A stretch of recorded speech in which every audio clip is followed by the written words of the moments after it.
도내 신종 코로나 바이러스 의심 환자들이 바이러스 검사 결과 모두 음성으로 확인됐습니다.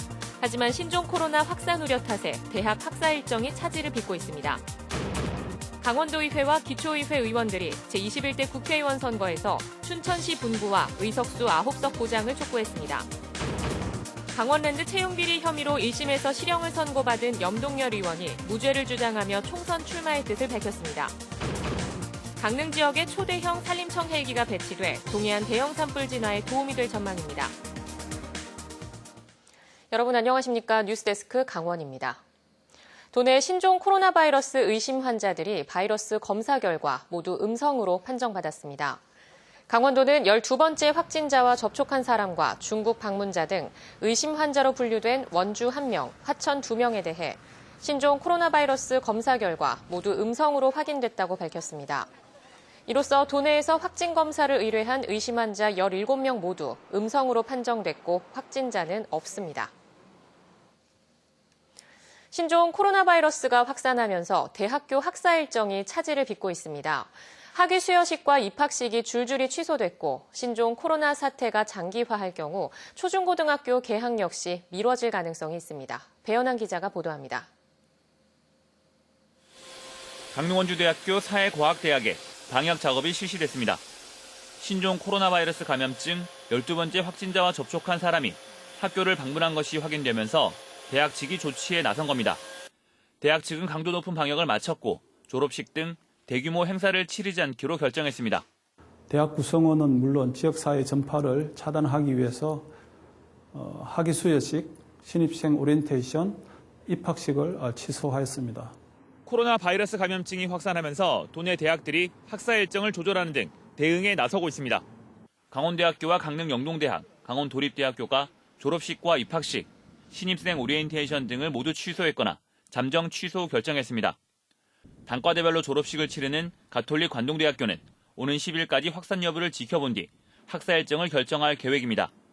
지난 1월 졸업식을 거의 모두 마치고 현재 방학에 들어간 도내 초중고등학교는 일단 한숨 돌렸지만 상황을 예의주시하고 있습니다.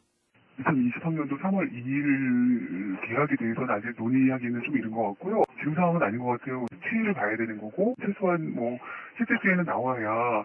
한편 도내 대학에 다니고 있는 중국인 유학생이 1,000명에 달하는 것으로 알려져 교육당국이 대책 마련에 고심하고 있습니다. MBC 뉴스 배현환입니다. 제21대 국회의원 총선거가 이제 70일 남았지만 아직 선거구가 결정되지 않았습니다. 강원도 의석수가 28년 만에 늘어나게 될지 관심이 모아지고 있습니다. 이재규 기자가 취재했습니다. 강원도 지역구 국회의원 의석수는 14대 총선부터 계속 줄었습니다.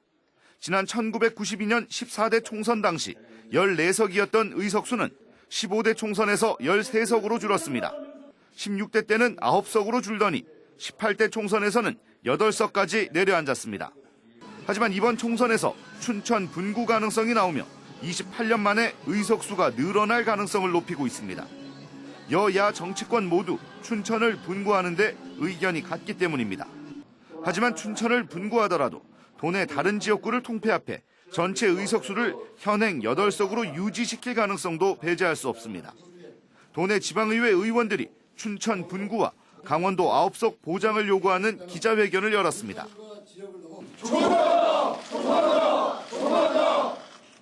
이들은 5개 시군이 포함된 공용 선거구가 강원도에만 2곳이나 있다며 단순 인구 수만을 기준으로 한 선거구 획정의 한계를 비판했습니다.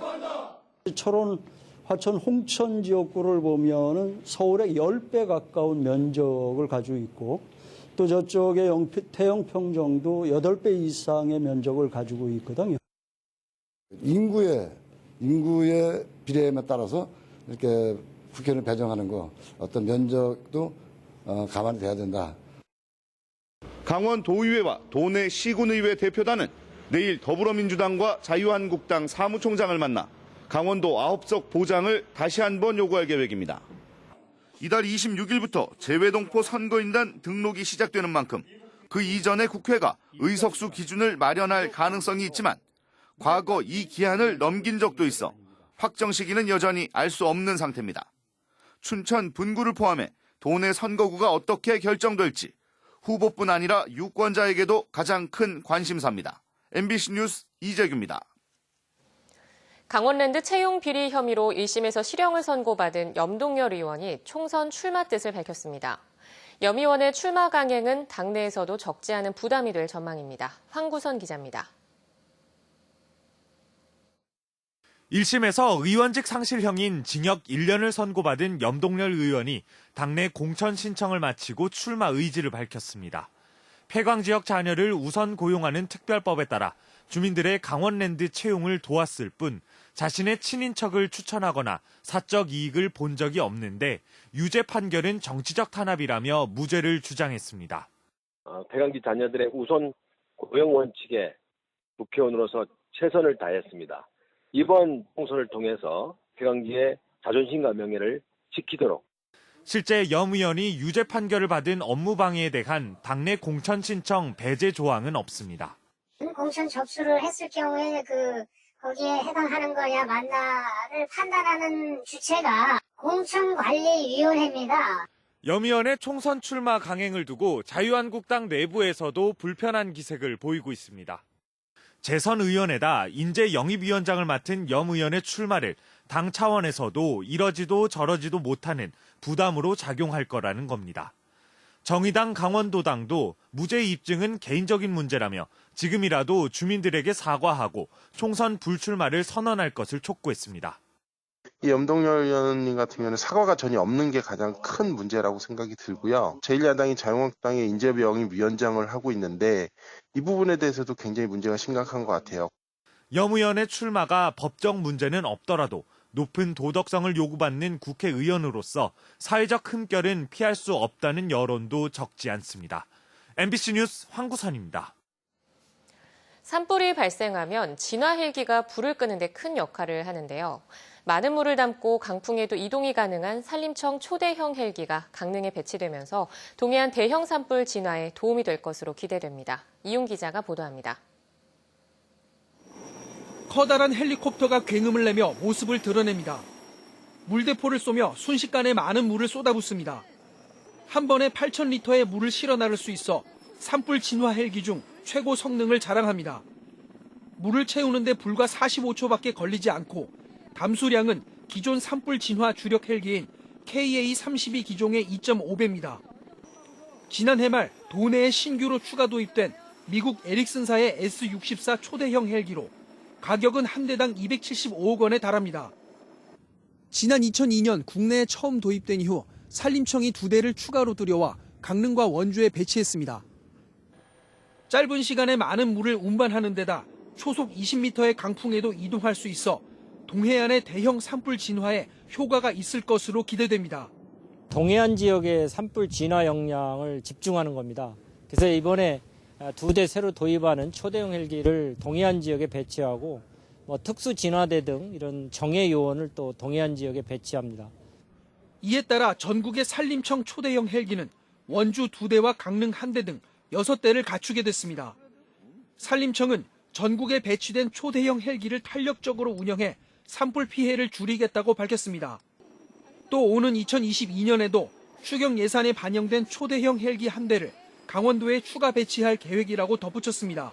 MBC 뉴스 이용입니다.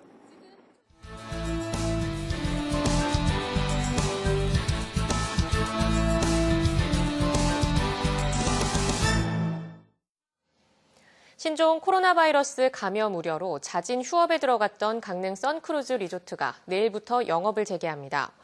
선크루즈 리조트는 코로나 바이러스 12번째 확진 환자가 지난달 22일 방문했던 것으로 확인됨에 따라 지난 2일부터 자진 휴업에 들어가 전문적이고 대대적인 소독 작업을 벌여 내일부터 영업을 재개한다고 밝혔습니다. 또 숙박비 등 시설 이용료 계산을 위해 확진 환자와 접촉했던 직원 5명도 최장 잠복기가 끝나는 내일 밤 자정 이후 이상이 없으면 격리가 해제됩니다. 도내 4개 박물관 프로그램이 정부의 실감나는 체험 콘텐츠 개발 지원 사업에 선정됐습니다. 문화체육관광부가 선정한 전국 22개 체험 콘텐츠 개발 지원 사업에는 속초 시립박물관의 실향민의 애환을 담은 흥남 탈출 재현 프로그램과 태백 석탄박물관과 고생대 자연사박물관을 연계한 체험 학습 프로그램, 양구 박수근 미술관의 VR 체험, 영월 동굴생태관의 탐사 체험 프로그램이 포함됐습니다. 선정된 프로그램에는 지방비를 포함해 최대 5억 원이 지원됩니다. 강원도의 지난 1월 평균 기온이 기상 관측 이래 가장 높았던 것으로 나타났습니다. 기상청이 지난달 기상을 분석한 결과 강원도의 1월 평균 기온은 영상 1.4도로 평년에 비해 4.6도 높았고 기상 관측이 시작된 1973년 이래 가장 따뜻했습니다. 기온이 높았던 원인은 시베리아 고기압의 세력이 평년에 비해 약했던 것과 따뜻한 남풍 기류의 유입으로 분석됐습니다. 한중대학교 폐교 이후에도 동해시가 창업보육센터를 직접 운영해 성과를 내고 있는 것으로 나타났습니다. 동해시는 지난해 창업보육센터 입주기업에 연계 컨설팅과 사업화 지원 등 284건의 지원 서비스를 제공해 전체 52명 고용과 매출 45억 원 등의 성과를 올렸다고 밝혔습니다. 강원뉴스 마칩니다. 시청해주신 여러분 고맙습니다.